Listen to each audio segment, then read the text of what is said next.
Hello everyone, आज हम करेंगे कक्षा नववीं का कक्षा नववीं की कविता ललदियत के वाक। ठीक है, इसकी कवित्री है कश्मीरी संत ललदियत। आज हम इसके प्रश्न उत्तर करेंगे। तो हमारा पहला प्रश्न है,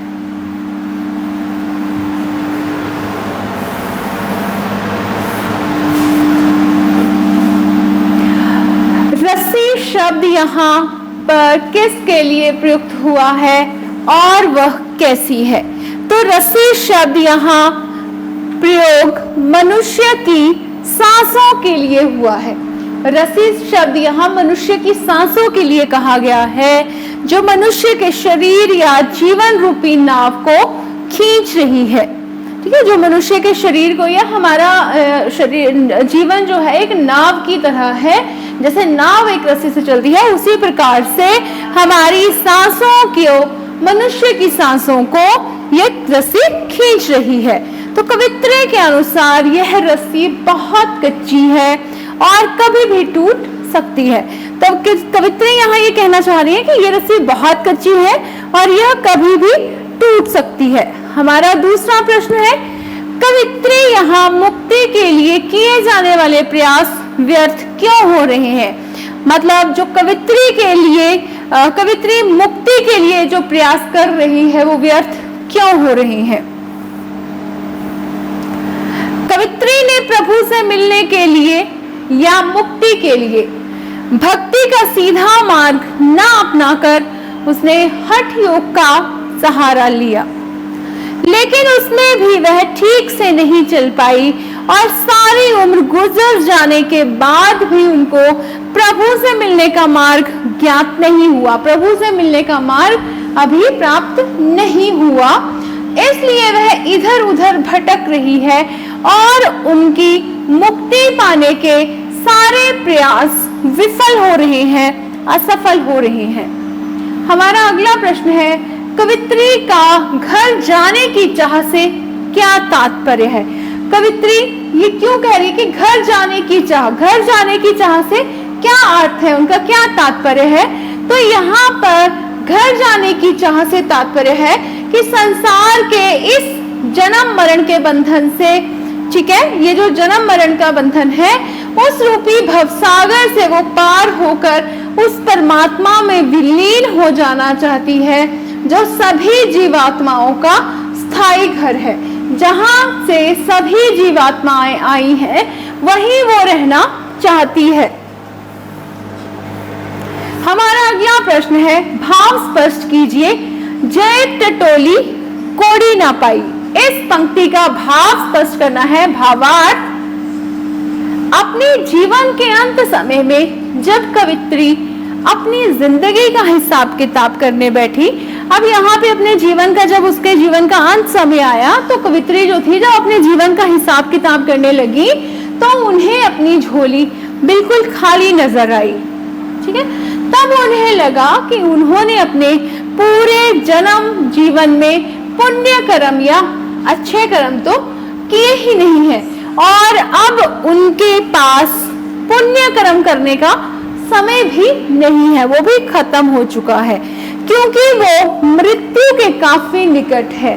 दरअसल कवित्री परमात्मा को उतराई के रूप में क्या भेंट देगी, इस बात से चिंतित है। अब कवित्री किस बात से चिंतित है कि अब वो परमात्मा को, ठीक है, जैसे नाव लेकर जो व्यक्ति जाता है, तो उस नाविक को भी क्या देना पड़ता है, एक उतराई के रूप में, है ना, उतराई उसको देनी पड़ती है। तो इसी प्रकार से वो कवित्री यहाँ पे बोली कि अब परमात्मा को उतराई के रूप में वो क्या भेंट देंगी, वो इसी बात से चिंतित है। हमारी अगली पंक्ति है, खा खा कर कुछ पाएगा नहीं, ना खाकर बनेगा अहंकारी। ठीक है, तो भावार्थ है कि कवित्री ने जीवन में संतुलन बनाने के लिए मध्यम मार्ग को अपनाने की बात कही है। कवित्री कहती है कि मनुष्य को बहुत अधिक सांसारिक वस्तुओं व भोग विलासिता में लिप्त रहने से भी कुछ हासिल नहीं होगा। अब यहाँ पे कवित्री कहना चाह रही है कि अगर मनुष्य बहुत ज्यादा सांसारिक वस्तुओं में उसका भोग विलास करता है, उसका प्रयोग करता है, तब भी उसे कुछ भी हासिल नहीं होगा। और एकदम अगर वो सब कुछ त्याग देता है, बिल्कुल सब कुछ त्याग कर वो वैराग्य के मार्ग को प्राप्त कर लेता है, तब भी उसे कुछ भी हासिल नहीं होगा। इससे भी व्यक्ति जो है वो अहंकारी बन जाएगा, उसमें अहंकार की भावना जो है वो आ जाएगी हमारा। इसलिए वो मुक्ति के लिए मध्यम यानी संसार में रहते हुए वैराग्य धारण कर प्रभु की भक्ति करने की बात कर रही है कि संसार में जब हम हैं तभी हमें ईश्वर को याद करना चाहिए, ठीक है, तभी हमें ईश्वर की प्राप्ति हो सकती है। हमारा अगला प्रश्न है, बंद द्वार की संकल खोलने के लिए ललद्यद ने क्या उपाय सुझाया है? बंद द्वार की संकल को, ठीक है, खोलने के लिए जो कवित्री है उन्होंने क्या उपाय सुझाया है? तो बंद द्वार की संकल खोलने के लिए कवित्री का आशय अपने दिल के दरवाजे सभी के लिए खोलने से है, कि जो अपने दिल के दरवाजे हैं वो सभी के लिए खोलने से है, यानी संसार के सभी लोगों को एक समान भाव से देखना। जो सभी लोग हैं संसार के, उन्हें एक भाव से देखना, एक समान नजर से उनको देखना। कवित्री यहाँ कहती हैं कि अपना जीवन संतुलित होकर जीना चाहिए। जो हमारा जीवन है वो हमें संतुलित होकर जीना चाहिए। इससे समानता की भावना जो है वो मन में उत्पन्न होती है और हृदय में दूसरों के लिए प्रेम, दया, करुणा, उदारता की भावना जन्म लेगी। अगर हम सभी को एक समान समझेंगे, एक समान उनके साथ व्यवहार करेंगे, तभी हमारे हृदय में दूसरों के लिए क्या पैदा होगा? प्रेम, दया, करुणा, उदारता, ये हमारे मन में जन्म लेगी। जब मन से तेरा मेरा राग द्वेष के भाव खत्म होंगे, तभी हम सभी लोगों को खुले मन से अपना पाएंगे या अपने हृदय के द्वार सभी लोगों के लिए समान भाव से खोल पाएंगे। जब हम सभी के साथ अपनत्व की भावना रखेंगे, अपनेपन की भावना रखेंगे, तभी हम अपने हृदय के द्वार सभी लोगों के लिए खोल पाएंगे और उनके लिए समान भाव रख सकेंगे। हमारा अगला प्रश्न है, ईश्वर प्राप्ति के लिए बहुत से साधक हठ योग जैसी कठिन साधना करते हैं, लेकिन उससे भी लक्ष्य की प्राप्ति नहीं होती है। यह भाव किन पंक्तियों में व्यक्त हुआ है? अब ये जो हमने कविता पढ़ी है, इसमें कुछ ऐसी पंक्तियां भी निकल कर आई हैं जिनसे ये लाइंस का भावार्थ निकल कर आता है कि ईश्वर प्राप्ति के लिए बहुत से साधक हठ योग जैसी कठिन साधना करते हैं, लेकिन उससे भी लक्ष्य की प्राप्ति नहीं होती है।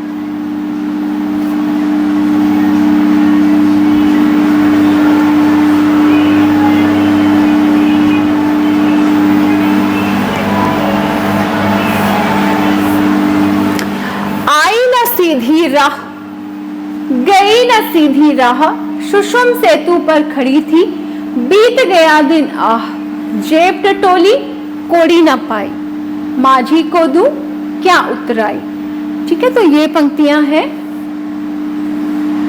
प्रश्न 7 है, ज्ञानी से कवित्री का क्या अभिप्राय है?